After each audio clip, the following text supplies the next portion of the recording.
감사원장님, 네. 오늘 원안위 국감도 아닌데 원전 때문에 고생 많으세요. 뭐 저희가 해야 될 일이라고 생각하고 있습니다. 예.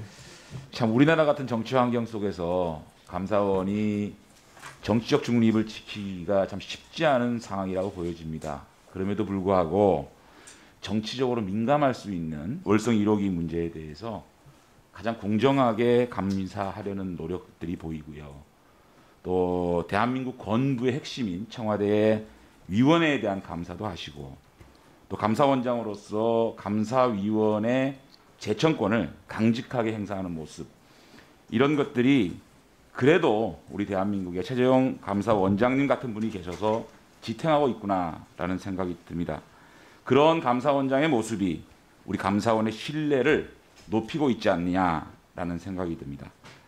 저는 월성 1호기 감사 결과가 어떻게 나올지 전혀 모릅니다. 오늘 국정감사에서 최 원장님의 고뇌를 받습니다. 여야가 공히 정치적 이해관계를 떠나서 감사원의 감사 결과를 겸허하게 수용하는 자세가 있어야 되겠다라는 생각을 아울러 해봅니다. 이 감사원 중립에 대한 논란은 정권을 가리지 않고 계속 있어 왔습니다. 유상범 의원님께서도 오늘 아침에 말씀하셨지만 좀 도를 넘은 일들이 좀 있습니다. 민주당 대표께서 왜 저렇게 직분을 마음대로 넘나들까 납득지 않게 느껴진다라는 발언을 하십니다. 민주당 최고위원께서 그렇게 맞지 않으면 사퇴하라, 나가서 정치하라, 이런 발언도 서슴지 않습니다. 이제 인신공격까지 나옵니다. 최 원장의 부친은 좌파 정권이라면서 문재인 정권은 나쁜 사람들이다라고 인터뷰를 했고, 동서도 정부의 원자력 정책을 극도로 비토하는 언론의 논설위원이다. 이런 거는 그야말로 연좌제를 하는 것도 아니고 최 원장 인격까지 모독하고 있는 이런 상황이 벌어지고 있습니다. 그래서 이런 것들을 비판만 하고 있을 게 아니라 어떻게 우리가 구조적으로, 시스템적으로, 근본적으로 감사원의 독립을 보장할 것인가라는 논의로 확대해 나가야 되지 않겠느냐. 근데 이 논의는 사실상 노무현 대통령 시절에 감사원이 가지고 있는 회계감사 기능과 감찰 기능을 나눠서 회계 기능을 국회로 이관한 게 어떻겠느냐라는 논의를 시작으로 해서 17대, 18대, 19대, 20대 계속해서 감사원을 어떻게 독립성을 보장할 것이냐 논의가 계속되어 온 걸로 알고 있습니다. 그 과정을 아시고 계시죠? 예, 알겠습니다. 예. 대충 세 가지 문제점 같아요. 감사원 기능 중에 회계감사 기능과 행정기관 감찰 기능, 이것을 어떻게 분리할 것이냐는 부분이 있고, 또 감사원을 행정부와 입법부 중에 어디에 속하게 할 것이냐라는 논란도 있고, 또 마지막으로는 감사원장과 감사위원회 선출 방식을 어떻게 할 것인가, 이 논란이 계속 또 이런 논문 저런 논문에 의해서 발표되고 있는 걸로 보여집니다. 그래서 제가 그것을 좀 간추려 봤어요. 대안을 한번 만들어 보자라는 생각에서. 첫 번째는 통합독립기관 설치안이 이게 헌법 개정을 위한 국민주권회의 2016년 태화문화아카데미에서 발표된 안인데, 이거는 회계검사와 직무감찰을 통합적으로 수행을 해서 아주 어느 부서에도 속하지 않는 독립기관으로 만들자. 그리고 감사원장은 감사위원 추천위원회 추천을 받아서 하원, 그러니까 국회에 선출하자, 이런 안이고요. 두 번째 안은 분리독립기관 설치를 하자. 이거는 2014년 국회 헌법개정자문위원회에서 발표한 안인데, 독립기관으로 회계감사원을 만들고 또 독립기관으로 감찰원을 만들어서 회계검사원과 감찰원을 나누자, 이런 안이 있었고요. 그리고 감사원장 임명은 국회의 동의를 받아서 대통령이 임명하는 안이고, 마지막으로 나온 게 감사원을 국회로 가져오자. 국회 소속의 회계감사원, 행정부 소속의 법률기관 감사원. 그러니까 다시 말하면 회계감사원은 국회에 오고, 또 감찰원, 행정부를 감찰해야 되니까 그 기능은 행정부에 나누자. 이렇게 하고 감사원장은, 회계검사원은 국회의 동의를 얻어서 국회의장이 임명하자, 이렇게 돼 있는 건데, 제가 세 개의 사례를 조금 연구를 해봤어요. 넘겨보세요. 그러니까 입법부 소속으로 돼 있는 게 미국, 영국, 캐나다, 호주, 이런 경우가 있고요. 특히 미국은 감사원이 입법부의 지원기관으로 돼 있는, 조금 그 위상이 낮아요. 그럼에도 불구하고 대부분이 하원, 그러니까 국회에서 추천해서 국가의 원수가 임명하는 시스템이 많았고요.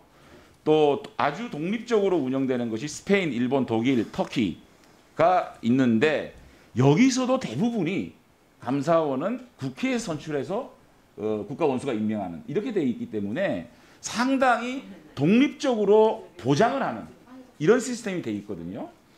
그런데 이 행정부에 소속돼 있는 나라는 세계에서 스위스와 한국밖에 없어요.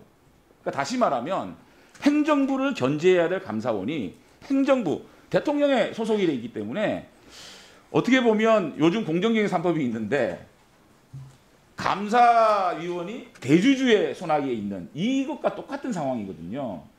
그래서 이거를 어떤 방식으로 우리나라 정치 환경에서 맞을까라는 제 스스로의 생각을 해봤어요.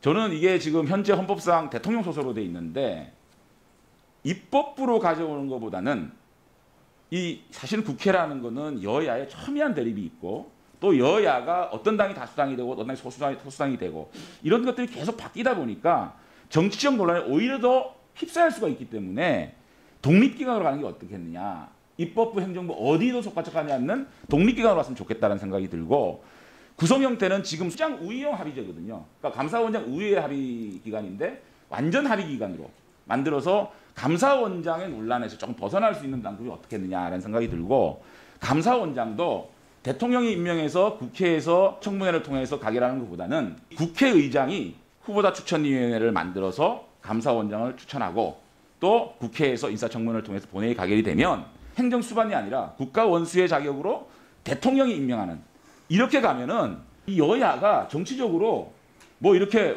월성 1호기 문제 가지고 이렇게 시끄럽게 정치적 논란에 휩싸이지 않을 거거든요. 그래서 회계감사는 회계감사대로 또 행정감사는 행정감찰대로 이것들을 잘 해서 대통령도 보고하고 또 국회에도 보고하는 이렇게 우리가 근본적으로 그러니까 감사원장의 정치적 독립의 선이란 기댈 게 아니라 구조적으로 헌법적으로 감사원을 완전 독립시켜가지고 어떤 감사이든 간에 정치적 논란에 휩싸이지 않게끔 만드는 것이 저는 이것이 우리가 해야 될 일이 아닌가라는 생각을 해봤어요. 현재 감사원장님의 생각이 어떤 방식이 가장 좋다는 생각하고 계신지 제가 그 생각을 좀 듣고 싶어요. 이건 하나의 뭐 감사원장 개인의 생각일 수가 있으니까 좀 그런 소신이 있으면 제가 지금 주장하는 이런 안이 제가 제안했거든요. 우리 감사원장님은 어떤 생각을 갖고 계신지 궁금합니다. 일단 뭐 순수한 개인적인 생각을 전제로 말씀드리겠습니다. 예. 지금 뭐 위원님께서 여러 가지 그 다양한 세계 각국의 감사원 그 제도의 여러 가지 그 장단점을 비교해 주셨는데요. 각각의 그 장단점이 사실은 다 있습니다. 그래서 어떤 것이 좋은지에 대해서는 뭐 정확히 말씀드리기는 좀 어렵습니다. 다만 감사원이 의회 소속이든 뭐 순수 독립 그 기관이든 행정부에 있든 어쨌든 실질적으로 독립성이 확보돼야 된다라는 점에 대해서는 뭐 공감을 하고요. 사실은 헌법적으로 독립기관인 경우에는 그게 가장 지키기 좀 수월하겠죠. 제도적으로. 예. 그러나 의회나 행정부 소속의 경우에도 뭐 다소 리스크는 있지만 그게 불가능하지는 않다는 생각을 가지고 있고 다만 제가 분명히 말씀드릴 수 있는 것은 감사위원과 위원장의 임기 이거는 조금 더 길게 해야 되는 것에 대해서는 저는 뭐 그러니까 다른 외국의 여러 그 감사원장이나 감사위원들의 임기와 비교해 봤을 때 그건 좀 더 길게 해야 되지 않느냐는 점은 제가 제 그 의견으로 좀 분명히 말씀드릴 수 있고 나머지 부분들은 사실 장단점이 있기 때문에 제가 뭐 개인적인 의견이라고 하더라도 뭐 뚜렷하게 말씀드리긴 좀 어렵습니다. 제가 시간이 없어서 예. 임기를 말씀 못 드렸는데 예. 적어도 대통령과 국회의원 임기보다는 좀 길어야 되겠다라는 제가 제안을 기관에 예, 그렇죠. 예. 네. 네, 수고하셨습니다. 우리 장제원 의원님은 20대 때 사개특위, 정개특위 활동을 하시면서 공부를 많이 하신 것 같습니다.